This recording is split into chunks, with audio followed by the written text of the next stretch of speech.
나이 제한 없습니다. 학력도 보지 않습니다. Nope. 몇 주만 배우면 국가 자격증이 나오고 그 다음부터는 평생 정년 없이 일할 수 있다고 합니다. 와우. 심지어 잘하면 월 500만 원까지 번다더라. 혹시 이런 이야기 한 번쯤 들어보셨나요?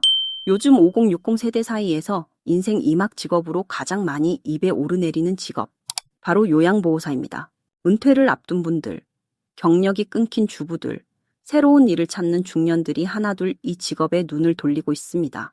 그런데 여기 이상한 숫자가 하나 있습니다. 이 자격증을 딴 사람이 지금 무려 304만 명, 서울시 인구의 3분의 1이 넘는 어마어마한 숫자입니다. 그런데 이 중에서 실제로 현장에서 일하는 사람은 얼마나 될까요? 딱 22% 뿐입니다. 그렇다면 나머지 78%, 무려 234만 명은 대체 어디로 사라진 걸까요? 자격증까지 따놓고 왜 일을 하지 않는 걸까요? 오늘은 떠도는 소문이 아니라 정확한 숫자로 요양보호사라는 직업의 진짜 얼굴을 하나하나 파헤쳐 보겠습니다. 이 영상을 끝까지 보시면 시작하기 전에 반드시 알아야 할 현실이 무엇인지 분명하게 아시게 될 겁니다. 먼저 가장 궁금하실 그 이야기부터 시작하겠습니다. 월 500만 원, 이거 정말 가능한 걸까요? 결론부터 말씀드리면 일반적인 근무로는 거의 불가능합니다. 냉정하게 계산해 보겠습니다. 2026년 최저임금은 시급 1만 320원입니다. 그리고 요양보호사의 급여는 대부분 이 최저임금을 기준으로 책정됩니다. 하루 8시간, 한 달을 꼬박 채워서 일한다고 해도 기본급은 세전 약 215만 원 선입니다. 여기서 세금과 4대 보험료를 떼고 나면 손에 쥐는 돈은 더 줄어듭니다. 소문 속 500만 원과는 거리가 멀죠. 통계를 볼까요?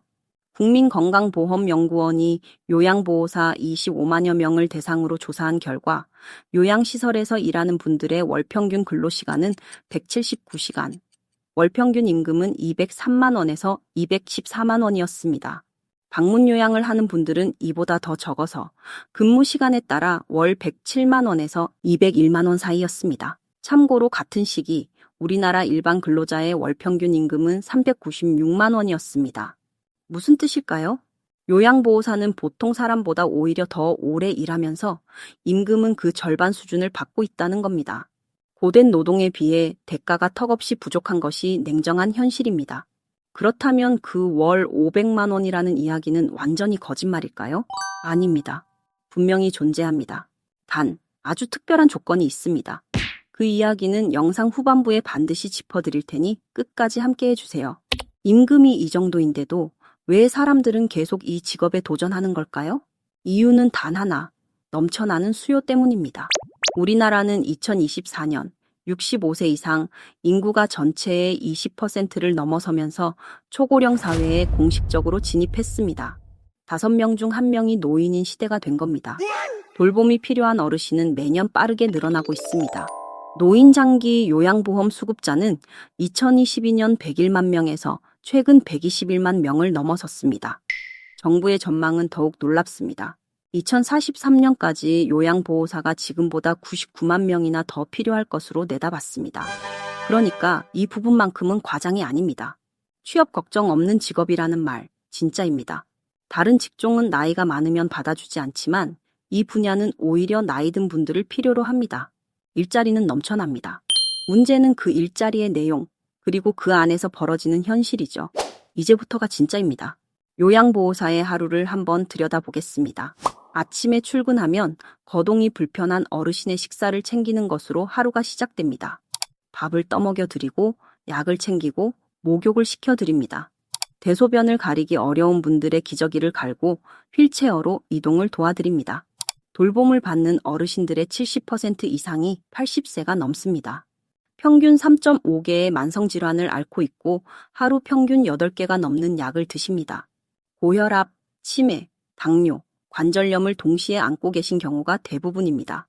몸을 스스로 가누지 못하는 어르신을 하루에도 몇 번씩 안아 올리고 돌려 눕히고 옮기다 보면 허리와 무릎이 성할 날이 없습니다. 실제로 많은 요양보호사들이 근골격계 질환을 직업병처럼 안고 살아갑니다. 그런데 현장에서 일하는 분들이 입을 모아 하는 말이 있습니다. 정작 더 힘든 건 몸이 아니라 마음이라는 겁니다.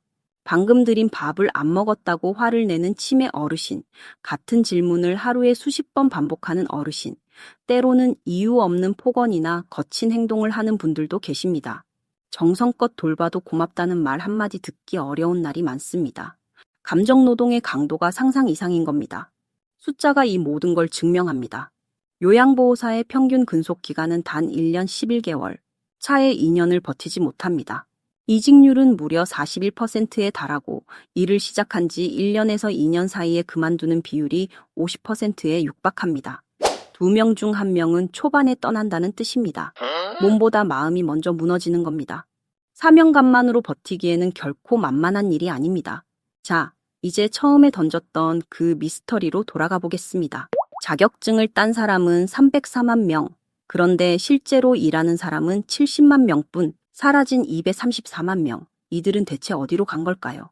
여기에 놀라운 반전이 숨어 있습니다. 이 사람들 중 상당수는 애초에 남의 어르신을 돌볼 생각이 없었던 겁니다. 그럼 왜 자격증을 땄을까요? 바로 자기 가족을 돌보기 위해서였습니다. 여기에는 이유가 있습니다. 2008년 노인장 기요양보험 제도가 처음 생기고 2010년 7월까지는 시험도 없이 정해진 교육만 이수하면 자격증이 그냥 나왔습니다. 문턱이 아주 낮았던 거죠. 그래서 많은 분들이 이런 생각을 했습니다. 나중에 남편이나 부모님이 아파서 요양 등급을 받으면 내가 집에서 직접 돌보면서 소득도 얻자. 미리 대비해 두자는 마음이었던 겁니다.